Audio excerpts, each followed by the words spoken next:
नमस्कार। आइए हमारे साथ जुड़िए संडे सत्संग जवाहर निराला के संग। खास प्रोग्राम हमारा संडे सत्संग में जुड़िए। आप लोग का बहुत भी प्यार मिला है हमारे फ्रेंड्स साथियों का। ये संडे सत्संग, पिछला संडे सत्संग जो हमने किए थे उसमें बहुत ही सारे हमारे फ्रेंड्स का प्यार मिला, उसके लिए हम आभार, धन्यवाद। आइए हम आज फिर इस संडे हाजिर हैं आपके पास एक नया ज्वलंत मुद्दा लेकर के। आज बिहार और झारखंड जो पूरे देश में चर्चा का विषय है, उसी विषय पर हम बात करेंगे, आप लोगों से साझा करेंगे हम अपना विचार, और आप लोग का भी विचार अपना दे सकते हैं। साथियों, सबसे अहम मुद्दा जो है हमारा बिहार में जो सरकार बनी महागठबंधन की 17 महीने की सरकार है, उसको जो है से इस्तीफ़ा देकर नीतीश कुमार जी एनडीए में चले गए हैं। उसमें जो इतनी कयास लगाए जा रहे हैं, सारे social media, electronic media platform पर सब जगह यही चर्चा चल रही है। उसी पर खास चर्चा हमने किया था पिछला संडे, और बहुत ही वायरल हो गया और सभी दर्शकों का हमें प्यार बहुत आया। उसके लिए दिल से सबको धन्यवाद। और आज फिर हम ये संडे लेके आए हैं, क्योंकि कल फ्लोर टेस्ट है और उस पर कुछ कहना हमारे लिए तो भी जल्दबाजी होगी, लेकिन जो सोशल मीडिया में खबरें आ रही है छन करके, उस पर हम अपनी बात रखेंगे, आप लोगों से वो बात साझा करेंगे कि कल के क्या होने वाला है। इसी पर हम लोग अपनी विचार चर्चा करते हुए आगे बढ़ेंगे, और फिर हम आपको श्रीमद् भगवत गीता यथारूप का जो श्लोक है, उसका जो व्याख्या है, उसका जो पढ़ के सुनाएंगे। हमारे साथ जो जुड़ना चाह रहे हैं सारे साथी का स्वागत हम करते हैं। जुड़िए हमारा एक खास कार्यक्रम संडे सत्संग में, और हम आप से बात करेंगे और अपनी बात भी रखेंगे। तो हमारा खास कार्यक्रम संडे सत्संग में जवाहर निराला का नमस्कार, प्रणाम, आदाब, जय श्री कृष्ण, राधे राधे। मैं आज लेकर आया हूँ फिर इस संडे आपके लिए ज्वलंत मुद्दे में लालू जी का और तेजस्वी जी का जो खेला हुआ है, उस पर हम बात करेंगे कि आज का खेल बहुत ही महत्वपूर्ण होगा। कल का जो होने वाला है फ्लोर टेस्ट इतना महत्वपूर्ण है कि सब बार नीतीश जी धोखा देते थे, आज खुद नीतीश जी को धोखा होने, आज शिकारी खुद वहाँ शिकार हो जाएगा। इसी पर बात हम करेंगे कि सुनिए, बात ये है कि जब नीतीश जी आगे निकल के चले गए, जहाँ से वो चले गए, तो बहुत ही संयम तरीके से जो तेजस्वी जी ने अपनी बात को 5-7 मिनट में मीडिया के सामने रखा। उसके बाद जो खामोशी है वो सबको चौंका रहा है, ये बीजेपी को भी, जदयू को भी, सारे पार्टियों को चौंका रहा है। उसके बाद जो नहीं उनका बोलना, उनका मीडिया में नहीं आना, तो कहते हैं ना, एक शायर ने लिखा है, किसी शायर ने, आज न फिजाओं में हलचल है न हवाओं में गर्मजोशी है, ये सन्नाटा महज इत्तेफाक है या तूफान के पहले खामोशी है। देखिए, कल जो तूफान आने वाला है उसका जो खामोशी है, 28 तारीख को जो सरकार नीतीश जी बदल लिए पाला, और ये जो हमारा बिहार है, ये इसके भी नाम से जाना जाता है पलटूवाद के नाम से भी जानने का ये इनको टैग लाइन मिल गया है। पलटीवाद का भी एक टैग लाइन बिहारी को मिल गया है। तो सबसे बड़ा जो हमने आपको सुनाया शायर का कि आज न फिजाओं में हलचल है न हवाओं में गर्मजोशी है, ये सन्नाटा महज इत्तेफाक है या तूफान के पहले की खामोशी है। कहते हैं कि हर एक तूफान के बाद एक शांति आती है, नहीं, शांति का तूफान के बाद, आंधी के बाद शांति आती है, तो एक तूफान के पहले एक खामोशी है। कि शायर ने जो कहा है, हवाओं में गर्मजोशी है, ये सन्नाटा महज इत्तेफाक है या तूफान के पहले खामोशी है। बात सही है। तो इसमें हम लोग जो जुड़े हैं, आज सोशल मीडिया का जो ज़माना है, आज जो भी कुछ अगर आपको इलेक्ट्रॉनिक मीडिया, टीवी पूरम नहीं दिखाता है, हम लोग सोशल मीडिया के माध्यम से इस देश की जनता को, राज्य की जनता को जानने का मौका मिल जाता है, देखने का मौका मिल जाता है। बहुत ही खास महत्वपूर्ण हो गया है आज के युग में सोशल मीडिया। तेजस्वी लालू ने बिगाड़ दिया बीजेपी का प्लान लोटस, बहुत बड़ा खेल कर दिया प्लान लालटेन। हालांकि ये तो समझ लीजिए कि बीजेपी का सबसे बड़ा game plan lotus game plan था, वो तो सब जगह दिया, झारखंड में भी पलट गया और आपको बिहार में भी था प्लान। तो जिस तरह झारखंड में झटका दिए हेमंत सोरेन जी, उससे बहुत बड़ा झटका तो बीजेपी को लगा है। लेकिन बीजेपी का जो था 400 पार का नारा, वो भी बहुत ही उतना बढ़िया उसका नहीं चल रहा है। तब न उसको उत्तर भारत में मैंने हम लोग का जो कहावत है, पिछवाड़ा लगी फटने तो खैरात लगी बांटने। आज देखिए सबसे बड़ी बात आया है, जो राम मनोहर लोहिया को नहीं मिला भारत रत्न, उनको जो मिला है, तो आप समझ सकते हैं कितना भयभीत है भाजपा, नरेंद्र मोदी, अमित शाह कितना भयभीत है। इस बात से समझ सकते हैं कि संविधान के नियम को ताक पर रख करके और भारत रत्न बांट रहा है। वहाँ संविधान में नियम है कि 1 साल में 3 ही महापुरुष को दिया जाएगा आपको भारत रत्न, लेकिन इसके लिए उन्होंने अपने संविधान के नियम को भी अलग हट करके समझिए कि 400 पार वाली नारा पर बीजेपी लड़ेगी कितने सीट पर, 420 पर लड़ेगी या 400 जीतती जाएगी। ये बहुत बड़ा, और पूरे अपने सहयोगी को दे देगी। 543 है तो अपने सहयोगी के लिए भी छोड़ेगी 420 पर, 25 पर जो भी लड़े, तो इसके पूरे देश में बाकी सहयोगी बांट देगी। यह 420 नंबर 1 बनने जा रही है, मतलब कि ये 420 मतलब 420 पार्टी बनने जा रही है सब देश में नंबर 1। लोकसभा में सीना ठुक कर थे अकेला सब पर भारी, तो फिर नीतीश को क्यों आरती उतारी? आप कर लोकसभा में 400 के पार हो जाएंगे और सब पर हम भारी हैं, तो नीतीश को क्यों आपने आरती उतारी? आज सब देश की जनता देख रही है। ज़रूरत है जयंत चौधरी, क्यों ज़रूरत हो गई? जयंत चौधरी जो आपको उनका पोता है, जिनको अभी आपने भारत रत्न दिया है भारत सरकार ने, किसान नेता चौधरी चरण सिंह का, उसका उनके पोता है, और ये इनको भी आपने अपने हाथ में शामिल करने की क्या नौबत आ गई? ठीक है, उसके बाद जयंत चौधरी के बाद चंद्रबाबू नायडू को क्यों जरूरत पड़ेगी? देवगौड़ा, एच डी देवगौड़ा को भी मिला लिया, आ गया, सब भी था। एच डी देवगौड़ा की जरूरत पड़ गई तो 400 पार, ऐसी 400 पार हो जाता। लेकिन इनको अंदर से डर है, मोदी और अमित शाह को अंदर से पूरा डर है कि हमारी सरकार नहीं आगे बढ़ने जा रही है 2024 में, इसलिए इनके डर में ही इन सब एक पर या ईडी का भय दिखाकर, सीबीआई का भय दिखाकर, इनकम टैक्स का भय दिखाकर इन्होंने पूरे उत्तर भारत के पूरे उधर साउथ में भी आपको सबको डरा करके अपने पाले में करने का जो ये दुष्चक्र रचा है, उसको बिहार और झारखंड ने जिस तरह से मुंह तोड़ जवाब दिया है, उससे तो पूरी महकमा बीजेपी का और भाजपा का हिल गया, आरएसएस का। तो चंद्रबाबू नायडू को खोल लिया, चंद्रबाबू नायडू को भी अपने पाले में ले लिया। अब आप सोचिए कितना गिर सकती है, कि कितना संविधान को नीचा दिखा सकता है। आप समझिए आपका वोट कितना महत्वपूर्ण है, सबका यहाँ का देश की जनता का वोट कितना महत्वपूर्ण, इस बात से आगे लगाया जाता है। अब रही बात, तो सब जगह इनका सुपड़ा साफ होने वाला है। आप देखिए भारत में झारखंड में 14 सीट है, अब इतना इनको क्रश किया है हेमंत सोरेन को, तो वहाँ तो इनका 14 का 14 सुपड़ा साफ हो जाएगा, इतना इसका वहाँ की जनता इसका खिलाफ है।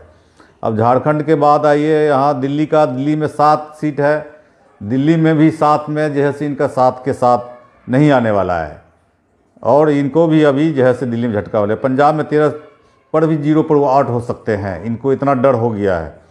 और रही जम्मू कश्मीर में 6 में से 0 पर अभी आउट, और कर्नाटक में 28 में से 25 जीता हुआ है इनका, लेकिन भाजपा वहाँ भी सीट उनका कम आएगा। तो इनमें सबसे बड़ी अहम बात जो है बीजेपी का, आपने देख लिया कि यहाँ पूरे देश में उसी तरह लीजिए बिहार झारखंड, बिहार में तो 40 में 40 कार्यालय लाएंगे। इस बार जो स्थिति बन रही है, जिस तरह से इन्होंने किया है, वो 40 में उनको लगता है कि उनको 15-16 सीट ही आ जाए तो बहुत है, बाकी महागठबंधन इंडिया गठबंधन को भी सीट आएगा। खैर ये तो कल के बाद वाली बात है, लेकिन कल क्या होने वाला है इस पर हम विचार करते हैं कि कल जो है से अब देखिए 243 विधानसभा का हाउस है। 243 में 4 गो मांझी जी तो ऊपर ऊपर कर रहे हैं कि अभी नहीं है, लेकिन अंदर अंदर जो खिचड़ी पक गई है, मांझी जी लालू जी के और तेजस्वी जी के साथ आ सकते हैं। तो ये बात को समझिए, इसीलिए हमने टाइटल रखा है तेजस्वी लालू ने बिगाड़ दिया बीजेपी का लोटस प्लान, बहुत बड़ा खेल कर दिया। ये बात समझिए, ये सबसे बहुत बड़ी बात ये इस बात से है कि कल जो खेला हो जाएगा तो ये परिपक्वता भी जाहिर कर देगा तेजस्वी यादव के लिए, माननीय तेजस्वी यादव के लिए भी ये परिपक्वता हो जाएगी। राजनीति, कूटनीति जो कहते हैं, साम दाम दंड भेद राजनीति में सब चलता है, जो संभावनाओं का नाम ही खेल है। तो ये कल उनको दिखाने का परीक्षा का घड़ी है कल तेजस्वी जी के लिए। लालू जी तो खैर माहिर खिलाड़ी हैं, हमको तो पूर्ण विश्वास है जो उन्होंने लालू जितनी गंभीरता से इस बात को लिए हैं, जो धोखाधड़ी किए हैं, विश्वासघात किए हैं, और जो पलटी कुमार जो कहते हैं, पलटू राम और कुर्सी कुमार, इनका कितना कितना नाम दिया। तो बिहार में एक पलटीवाद का भी एक टैगलाइन मिल गया है माननीय नीतीश कुमार जी के माध्यम से बिहार को, पलटीवाद का बिहार।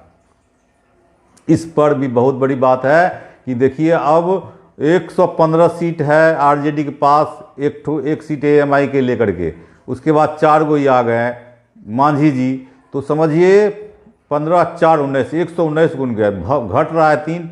तो कल जो बैठक, अनौपचारिक बैठक कहिए, औपचारिक बैठक, जो जदयू की बैठक थी या भोजे कहिए, भोज में 6 विधायक नदारद रहे। तो इस बात से समझने की और है कि 6 विधायक नहीं आए नीतीश जी के बुलाने पर। नहीं आए का मतलब ये है कि वो 6 का अपना कुछ न कुछ गुट या खिचड़ी पक गई है, इसलिए वो लोग नदारत रह गए, किसी न किसी बहाने के अंडरग्राउंड रहे और नहीं बात हो पाई। दूसरा सबसे बड़ा भय तो बीजेपी को है, जो कि अमित शाह का बोधगया में अपने बुलाने पर भी, अमित शाह के बुलाने पर अपना भाजपा का विधायक भी नदारत रहे उनकी बैठक में। जो अमित शाह ने फरमान जारी किया गया, वहाँ प्रशिक्षण शिविर है, बैठक है, जो अपने देखना चाह रहे थे कि अमित शाह जी का वहाँ प्रोग्राम था, उसमें भी बैठक में बीजेपी का सारे विधायक नहीं पहुँच पाए। ये सबसे बहुत बड़ी बात है समझने की कि बीजेपी में भी कुछ न कुछ बात चल रही है। सोशल जस्टिस, सामाजिक न्याय, सोशलिस्ट और मंडल के विचार को मानने वाले लोग जो है वो कहीं न कहीं पूरी तरह खफा हैं।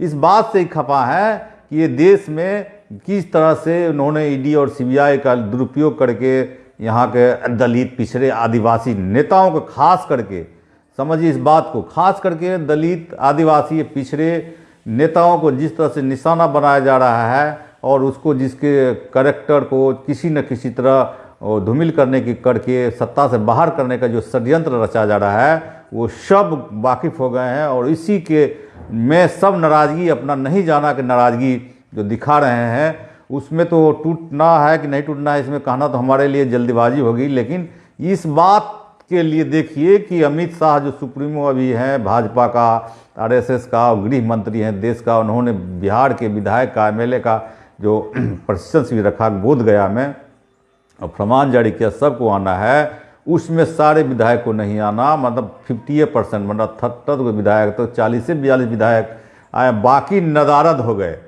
तो इस बात से भी उनको समझना चाहिए कि कितनी बड़ी ये बात बन गई है कि विधायक जिनका अभी अमित शाह के बुलावे पर भी नहीं आ रहा है, उनसे भेंट करने के लिए भी नहीं जा रहा है। इसको, इस बात को समझ करके उसको इन बात को समझना चाहिए कि आखिर इतनी बड़ी बात कैसे हो गई कि हमारे बुलाने पर नहीं आ रहे हैं जो विधायक। तो इसको कहीं न कहीं उनका जो भूल कहिए, चाहे उनका जो महत्वाकांक्षा कहिए, चाहे उनकी रणनीति कूटनीति जो पूरे डरे हुए हैं, पूरे देश में सब जगह से जो छोटे छोटे पार्टी हैं किसी न किसी तरह अपने पाले में जिस तरह से कर रहे हैं, और जो चौधरी चरण सिंह को मिला है इसी ख्याल से कि भारत रत्न, और नरसिम्हा राव जो बीजेपी का नहीं वो कांग्रेस का प्रधानमंत्री हुआ करते थे, और उसे भी दिया गया है भारत रत्न, जबकि मिलना चाहिए राम मनोहर लोहिया को, भूपेंद्र नारायण मंडल को, विंदेश्वरी प्रसाद मंडल को, और भी बहुत सारे हम लोगों के रत्न हुए उनको मिलना चाहिए, न दे करके उन्होंने जो कार्ड खेला है साउथ के लिए पीवी नरसिम्हा राव को और स्वामीनाथन को, खैर उनको तो मिला तो बहुत अच्छी बात है, सबको दिल तहे दिल से बधाई कि लेट सवेर स्वामीनाथन को मिला मरणोपरांत, चाहे तो उन्होंने जो काम किया किसानों के लिए, लेकिन उनको आयोग को नहीं सिफारिश लागू हुआ, लेकिन उनको भारत रत्न दिया गया। लेकिन उनके लिए तो सबसे बड़ी श्रद्धांजलि होती कि उनके सिफारिश को भारत सरकार मान करके किसानों के लिए करती। उनके आय में C+50 का जो C2+50 का जो उनका आंकड़ा था कि किसान को आय दुगुनी करने के लिए, 1.5 गुने करने के लिए था, और सब जो उसने सिफारिश की थी उसको लागू नहीं हुआ, लेकिन उन्हें भारत रत्न दिया गया। चलिए इस पर भी बहुत है, तो कल की जो खास जो कार्यक्रम होगा फ्लोट टेस्ट, उसमें जैसे देखने वाली बात होगी। आज की कहानी जल्दीबाजी है, और ये तो खास करके माननीय तेजस्वी यादव जी के लिए भी, तेजस्वी प्रसाद यादव जी के लिए भी एक समझिए परीक्षा की घड़ी है। आगे की रणनीति जो बनाने के लिए आगे पूर्ण जो होगी कल फ्लोट टेस्ट में, जो सरकार गिर जाती है, फिर मान लीजिए कि राष्ट्रपति शासन लागू होता है, या सरकार बनाने के लिए तेजस्वी को आमंत्रण देते हैं गवर्नर साहब, राज्यपाल महोदय। अगर बड़ी पार्टी के नाते इनका 79 गो सीट है, तो बड़ी पार्टी नाते लार्जेस्ट पार्टी अगर कोई बिहार में है तो वो आरजेडी है, राष्ट्रीय जनता दल है। इसको लार्जेस्ट पार्टी के नाम पर अगर सरकार बनाने के निमंत्रण दिया जाता है तो तेजस्वी जी मुख्यमंत्री बनेंगे, तेजस्वी जी मुख्यमंत्री बनेंगे और अपना बहुमत सिद्ध कर देंगे। अगर मान ली कि उनके दिल में काला है, 6-5 है भाजपा को, आरएसएस को, तो उनका राज्यपाल नहीं देंगे, या तो छुट्टी ले लेंगे, या तो तबीयत खराब के बहाना बना करके नहीं जाएंगे। अगर उन पर षड्यंत्र कुछ करना होगा तो नियमतः वो राष्ट्रपति शासन लागू हो जाएगा। तो ये मत समझिए यही हार मानने वाले नहीं हैं, इनके साथ कांग्रेस भी है। आप लोगों ने देखा होगा, ये सुना होगा, याद होगा कि कांग्रेस रात को 12 बजे भी सुप्रीम कोर्ट का दरवाज़ा खटा करके सुप्रीम कोर्ट से ऑर्डर करवा लेती है, फैसला करवाती है। कोई भी काम में कहीं का मुद्दा आया था, हमें याद है, तो ये मामला सुप्रीम कोर्ट भी जा सकती है। अगर निष्ठा पर गिर जाएगी भाजपा और अमित शाह जी, मोदी जी अगर इसको नहीं मानेंगे, अगर अपना जिद जारी रखेंगे, तो यही होगा कि राष्ट्रपति शासन को, राष्ट्रपति शासन को चुनौती दे करके सुप्रीम कोर्ट से, माननीय सुप्रीम कोर्ट से, न्यायालय से उनको बहाल करेंगे। और उसमें किरकिरी होगी केंद्र सरकार की, गवर्नर का, कि जैसे आपने लार्जेस्ट पार्टी की जो सरकार गिर गई, बहुमत सिद्ध नहीं कर पाया, फ्लोर टेस्ट में फेल हो गया, तो आपने वहाँ की सबसे स्टेट की सबसे जो लार्जेस्ट पार्टी है, सबसे जो बड़ी पार्टी है, आप उसको क्यों नहीं निमंत्रण भेजा। तो ये बात सुप्रीम कोर्ट से उनको फटकार लगेगी या फिर सरकार बनेगी। अगर ये मतलब कि ये हमारा न है, मेन है कि कल तो सब कुछ पता चल ही जाएगा खास कार्यक्रम में कि कल क्या होने वाला है।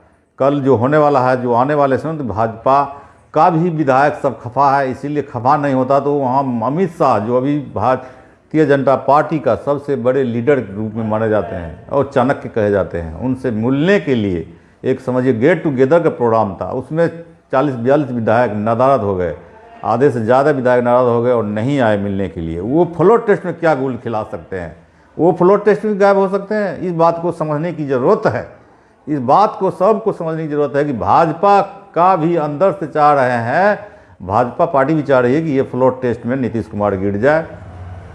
और नीतीश कुमार का आगे क्या भविष्य होगा, सबका अपना अपना होता है। परिवर्तन संसार का नियम है, सबसे ये जो मुख्य बात है कि परिवर्तन संसार का नियम है। अब आने वाला समय में तेजस्वी यादव का समय है, अब नीतीश जी का समय जाने वाला है। तो इसी पर हम बात रख रहे थे कि कितनी बड़ी तेजस्वी और लालू के बिगाड़ दिया भाजपा का ये खेल। भाजपा भी है सदमे में और उसके पार्टी के विधायक भी है सदमे में। तो हमने पिछला वीडियो बनाया था, बहुत ही सबका प्यार मिला, सबका वहाँ इतना लोग देखे, बहुत सारे लोग वहाँ वायरल हो गया, हज़ारों में चले गए हमारा व्यूअर। सबको दिल की गहराइयों से धन्यवाद। अब मैं आपको लेता हूँ जो संडे सत्संग का जो अहम हिस्सा है, अंतिम हिस्सा होता है, श्रीमद् भागवत गीता आपके लिए। आप लोग भी सुनिए, मान लीजिए जो नहीं जुड़े हैं साथियों, बाद में भी जुड़ करके सुनेंगे हमारा खास कार्यक्रम संडे सत्संग और जवाहर निराला के संग श्रीमद् भागवत गीता आपके लिए। ये हम लेकर आए हैं श्री भागवत गीता में। हमारा जो अध्याय चल रहा था, खास अध्याय, वो तो, और इस भागवत गीता के बारे में बता दें, ये बहुत ही ज्ञान का खजाना है। जो भारत में तो शिक्षित वर्ग का बहुत ही कम संख्या है। बिहार के लीजिए तो यहाँ 68-69% ही शिक्षा है, लेकिन जो शिक्षा ग्रहण किए हैं उनको तो कम से कम श्रीमद् भागवत गीता पढ़ना चाहिए, गीता सार पढ़ना चाहिए। अब इसमें हमारा जो भगवत गीता ज्ञान का खजाना है वो सबको पढ़ना चाहिए, हमारा अपना मानना है। लेकिन देश संविधान से चलता है, संविधान सर्वोपरि है सभी नागरिक के लिए, यहाँ के नागरिक के लिए।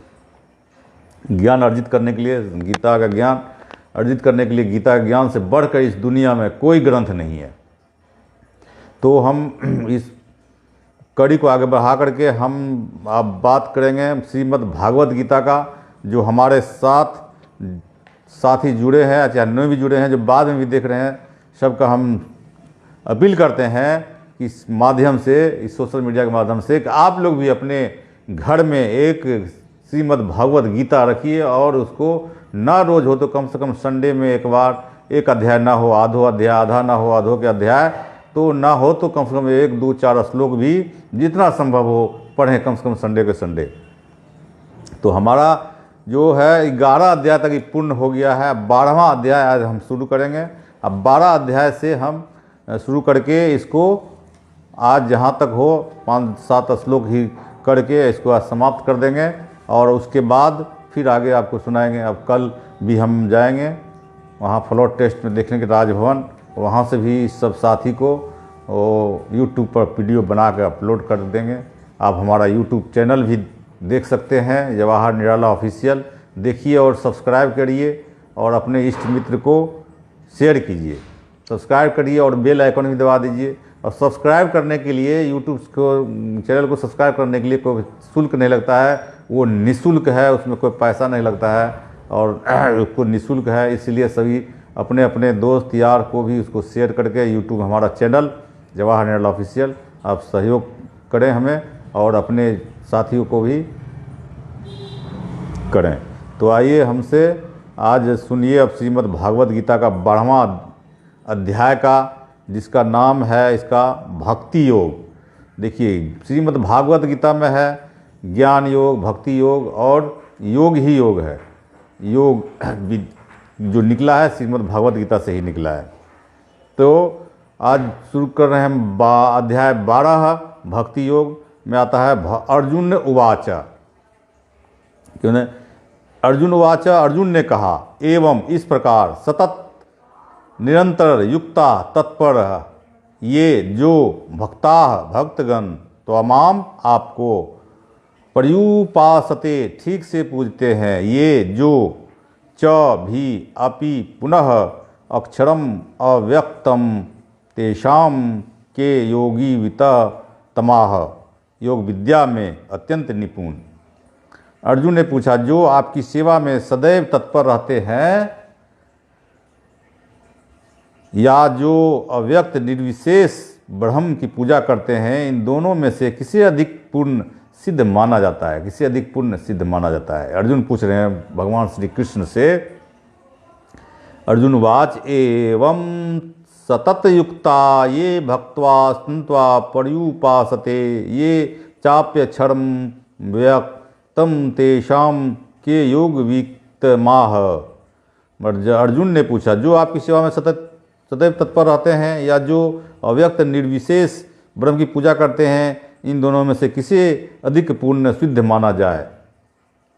तो आइए इसका तात्पर्य हम समझते हैं। जब अब तक कृष्ण साकार, निराकार एवं सर्वव्यापकत्व को समझा चुके हैं और सभी प्रकार के भक्तों और योगियों का भी वर्णन कर चुके हैं। सामान्यतः अध्यात्मवादियों को दो श्रेणी में विभाजित किया जा सकता है, निर्विशेषवादी तथा सगुणवादी। सगुणवादी भक्त अपनी सारी शक्ति से परमेश्वर की सेवा करता है। निर्विशेषवादी भी कृष्ण की सेवा करता है, किंतु प्रत्यक्ष रूप से न कर के यह प्रत्यक्ष निर्विशेष ब्रह्म का ध्यान करता है। इस अध्याय में हम देखेंगे कि परम सत्य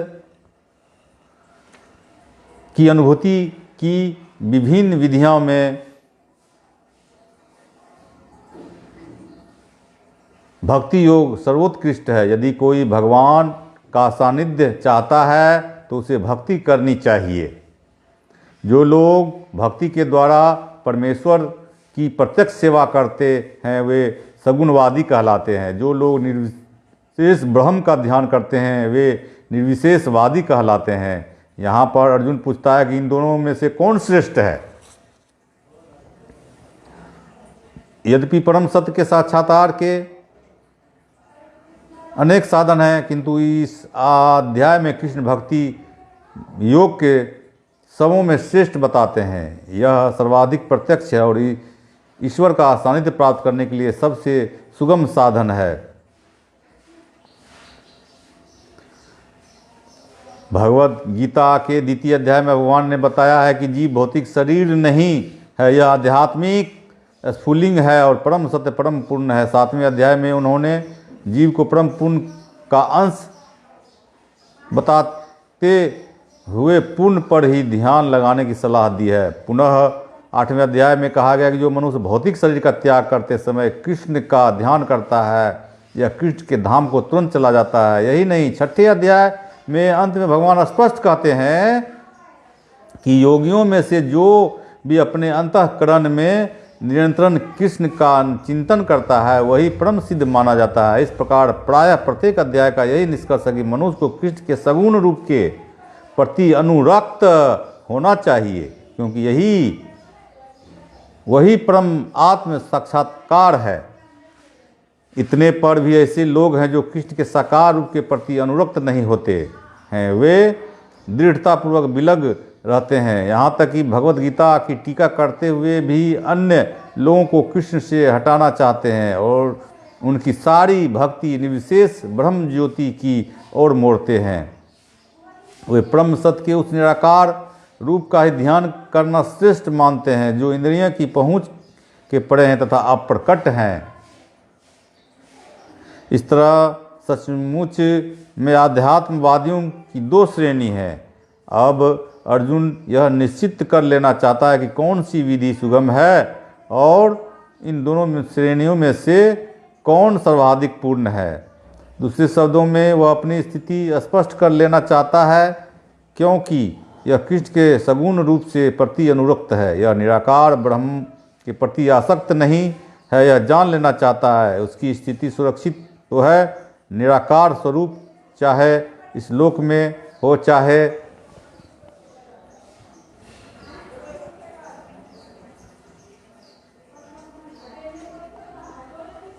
वास्तव में ध्यान लेने के समय रहता है। वास्तव में कोई भी परम सत्य निराकार रूप का ठीक से चिंतन नहीं कर सकता। अतः अर्जुन कहना चाहता है कि इस तरह से समय गंवाने से क्या लाभ। अर्जुन को 11वें अध्याय में अनुभव हो चुका है कि कृष्ण के साकार रूप के प्रति आसक्त होना श्रेष्ठ है, क्योंकि इस तरह वह एक ही समय अन्य सारे रूपों को समझ सकता है।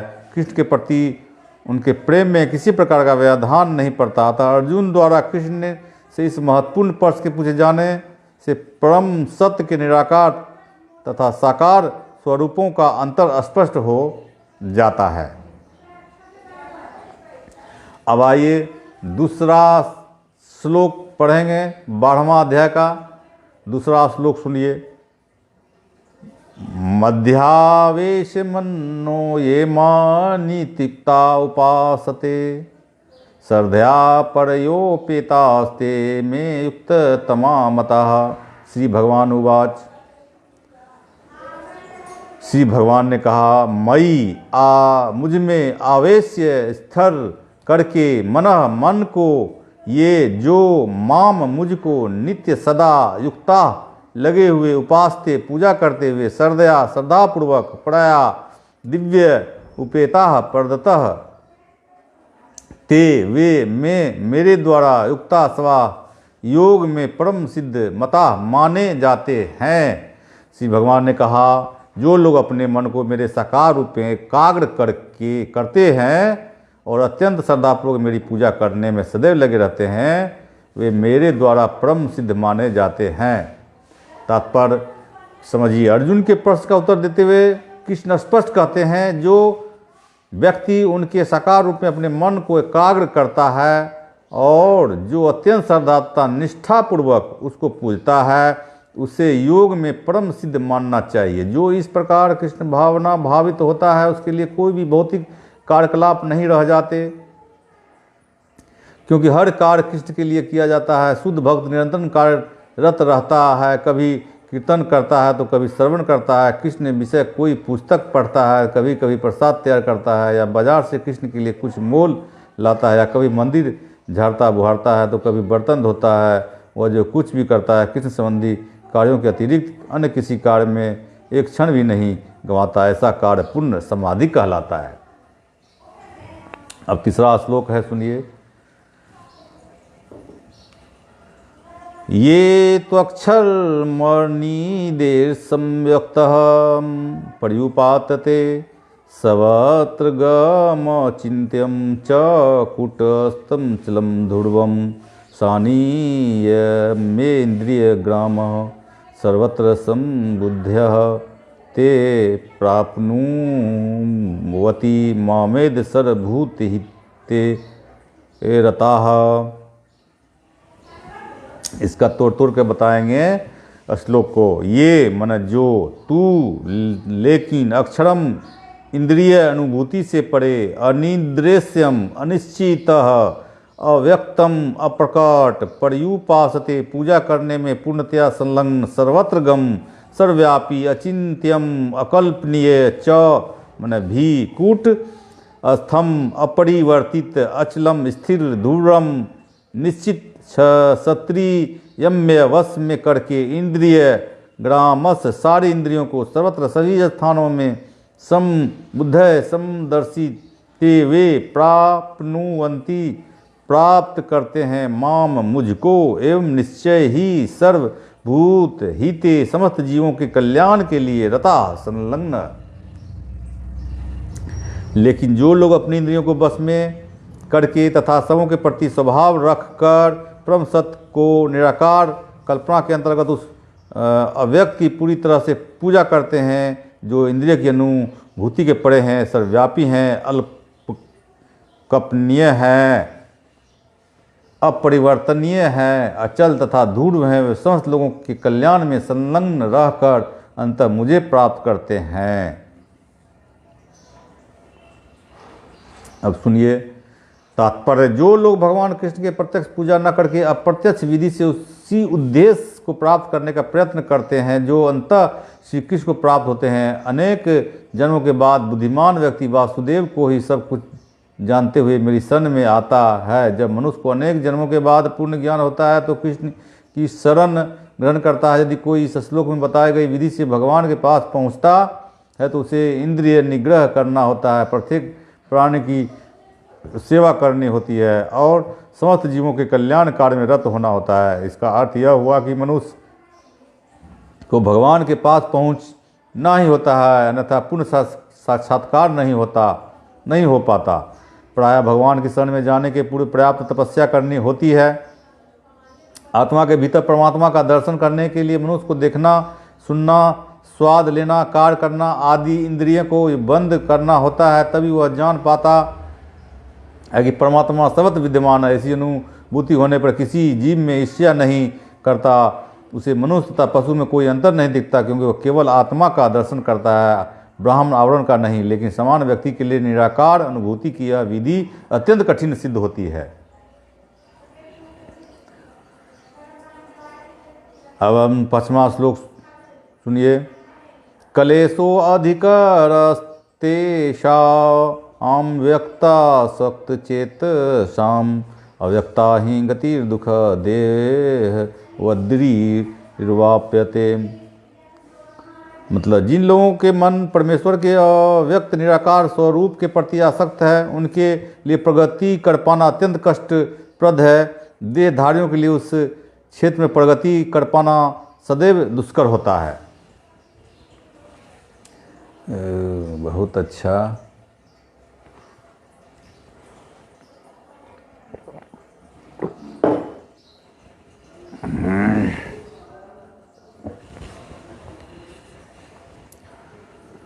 चलिए अब हम सुनाते हैं इसका तात्पर्य। अध्यात्मवादियों का समूह जो परमेश्वर की अचिंत अव्यक्त निराकार स्वरूप के पथ का अनुसरण करता है, ज्ञान योगी कहलाता है। और जो व्यक्ति भगवान की भक्ति में रत रहकर पूर्ण कृष्णा भावना मृत में रहते हैं, भक्ति योग कहलाती है। यहाँ पर ज्ञान योग तथा भक्ति योग में निश्चित अंतर बताया गया है। ज्ञान योग का पथ यद्यपि मनुष्य को उसी लक्ष्य तक पहुँचाता है, किंतु अत्यंत कष्टकारक, जबकि भक्ति योग भगवान की प्रत्यक्ष सेवा होने के कारण सुगम है। देहधारी के लिए स्वाभाविक भी है। जीव अनादिकाल से देहधारी है। सैद्धांतिक रूप से उसके लिए यह समझ पाना अत्यंत कठिन है कि वह शरीर नहीं है। अतएव भक्ति योगी कृष्ण के विग्रह को पूज्य मानता है, क्योंकि उसके मन में कोई न कोई शारीरिक बोध रहता है जिसे इस रूप में प्रयुक्त किया जा सकता है। निसंदेह मंदिर में परमेश्वर के स्वरूप की पूजा मूर्ति पूजा नहीं है। वैदिक साहित्य में साक्ष्य मिलता है कि पूजा सगुण तथा निर्गुण हो सकती है।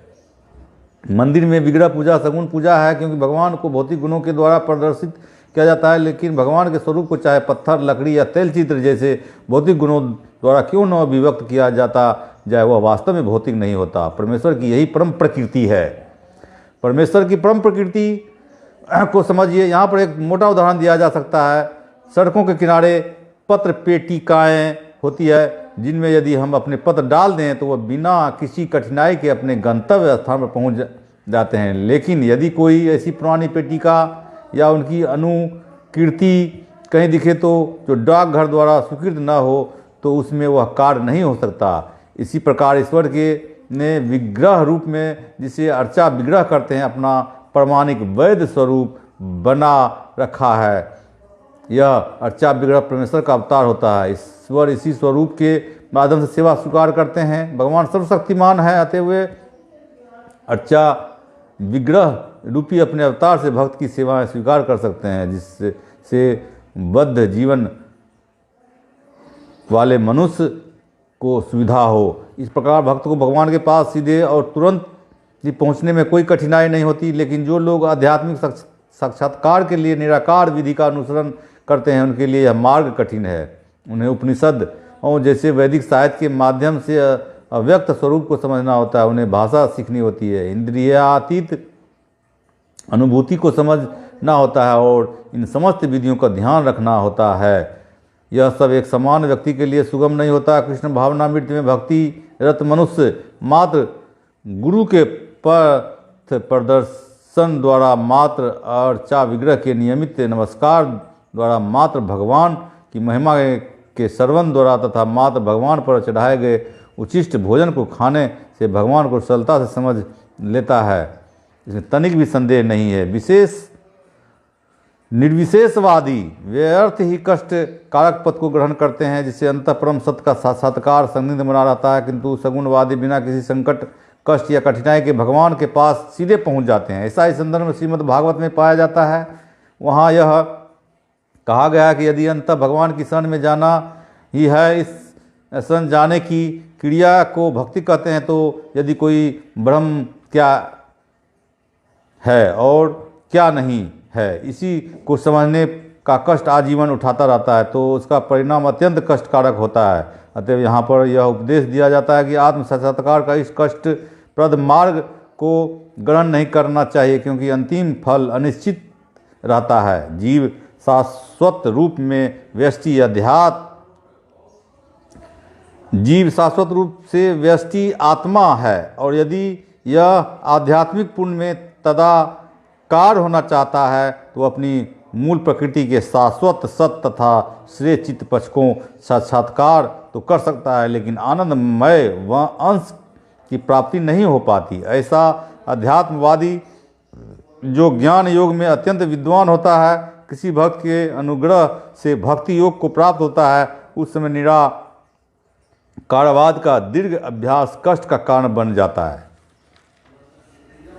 क्योंकि वह उस विचार को त्याग नहीं पाता। अतएव देहधारी जीव अभ्यास के समय, साक्षात्कार के समय अव्यक्त की प्राप्ति में सदैव कठिनाई में पड़ जाता है। प्रत्येक जीव अंशतः स्वतंत्र है और उसे यह अच्छी तरह समझ लेना चाहिए कि यह अव्यक्त अनुभूति उसके आध्यात्मिक आनंदमय आत्म स्व की प्रकृति के विरुद्ध है।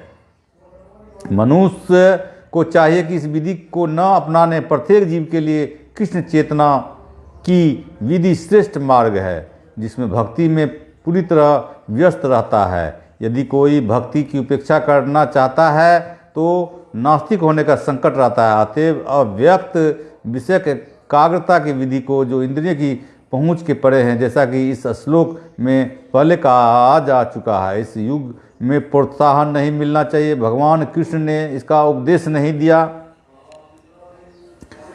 अब सुनिए 6ठा और 7वां श्लोक एक साथ।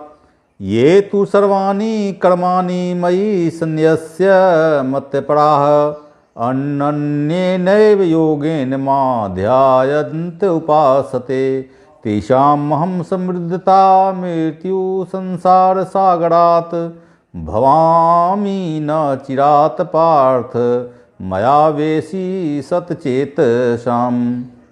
मन जो अपने सारे कार्यों को मुझ में अर्पित करके तथा अविचलित भाव से मेरी भक्ति करते हुए मेरी पूजा करते हैं और अपने चित्तों को मुझ पर स्थिर करके निरंतर मेरा ध्यान करते हैं, उनके लिए हे पार्थ, मैं जन्म मृत्यु के सागर से शीघ्र उद्धार करने वाला हूँ। अब सुनिए तात्पर्य।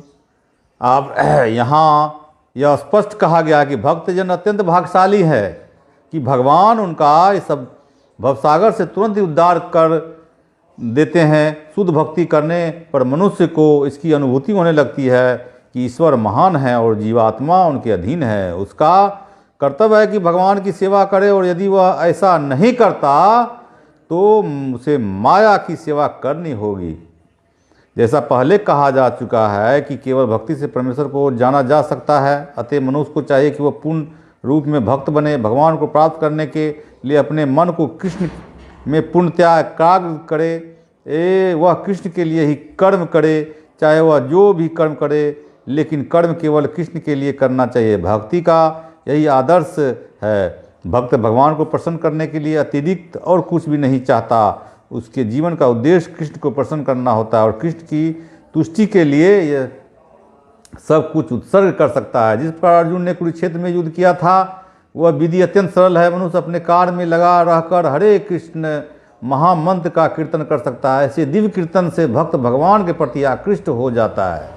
यहाँ पर भगवान वचन देते हैं कि ऐसे शुद्ध भक्त का तुरंत ही भवसागर से उद्धार कर देंगे, जो योगाभ्यास से में बढ़े चढ़े हैं। योग द्वारा अपनी आत्मा को इच्छा अनुसार किसी भी लोक में ले जा सकते हैं और अन्य लोग इस अवसर को विभिन्न प्रकार से उपयोग में लाते हैं। लेकिन जहाँ तक भक्त का संबंध है, उसके लिए यहाँ यह स्पष्ट कहा गया है कि स्वयं भगवान ही उसे ले जाते हैं। भक्त के वैकुंठ में जाने के पूर्व अनुभवी बनने के लिए प्रतीक्षा नहीं करनी पड़ती। वराह पुराण में एक श्लोक आया है, सुनिए श्लोक। नयामि परम स्थानम चिरादि गतिम बिना गरुडस्क कंधा मारोप्य यथेच्छ मणि वारितः। तात्पर्य है कि वैकुंठ लोक में आत्मा को ले जाने के लिए भक्त को अष्टांग योग साधने की आवश्यकता नहीं है। इसका भार भगवान स्वयं अपने ऊपर लेते हैं। ये यहाँ पर स्पष्ट कह रहे हैं कि स्वयं ही उद्धारक बनते हैं। बालक अपने माता पिता द्वारा ही अपने आप रक्षित होता रहता है, जिससे उसकी स्थिति सुरक्षित रहती है। इसी प्रकार भक्त को योगाभ्यास द्वारा अन्य लोगों में जाने के लिए प्रयत्न करने की आवश्यकता नहीं होती, अपितु भगवान अपने अनुग्रह वंश स्वयं की अपनी परीक्षा वाहन गरुड़ पर सवार होकर तुरंत आते हैं और भक्त को भवसागर से उबार लेते हैं। कोई कितना भी कुशल तैराक क्यों न हो, कितना ही प्रयत्न क्यों न करे, किंतु समुद्र में गिर जाने पर वह अपने को नहीं बचा सकता। किंतु यदि कोई आकार उसे जल से बाहर निकाल ले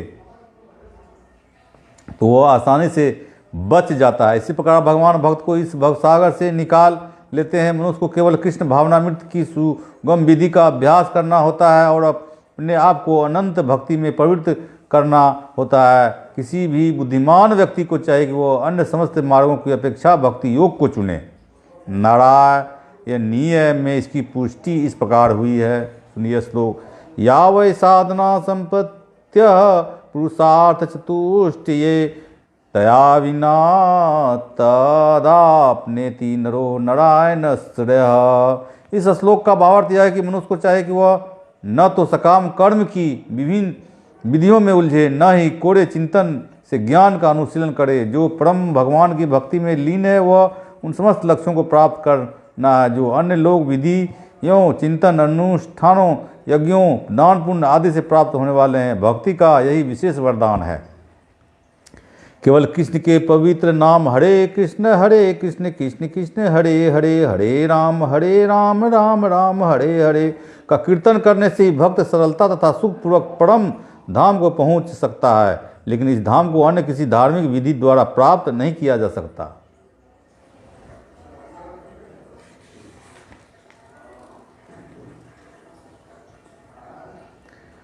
श्रीमद् भगवद गीता का निष्कर्ष 18वें अध्याय में इस प्रकार व्यक्त हुआ है। सर्वधर्मान परित्यज्य मामेकः शरणं व्रज, अहं त्वां सर्व पापेभ्यो मोक्षयिष्यामि मा शुचः।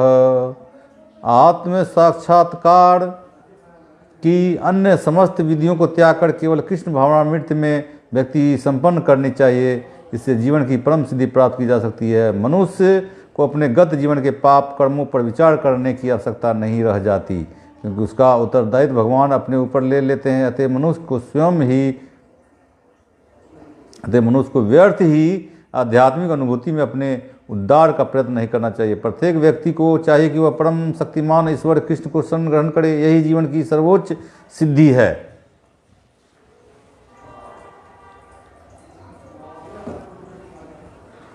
आज गीता का यहीं तक रहेंगे साथियों। और सुनिए, अब श्रीमद् भागवत गीता आपको सुनाए। इस सुनाने क्रम में हमारे भाषा का उभर खाबर अधिकतम न्यूनतम हो जाता है, उसके लिए हम खेद प्रकट करते हैं। आज इस लाइव वीडियो यहीं तक रहेगा। आप इसको आगे हमारे यूट्यूब चैनल जो है जवाहर निराला ऑफिशियल, उस पर देखिए और सब्सक्राइब कीजिए। अब बेल आइकन को भी दबा दीजिए और अपने साथी को वो भी शेयर करिएगा। जय श्री कृष्ण, राधे राधे, नमस्कार।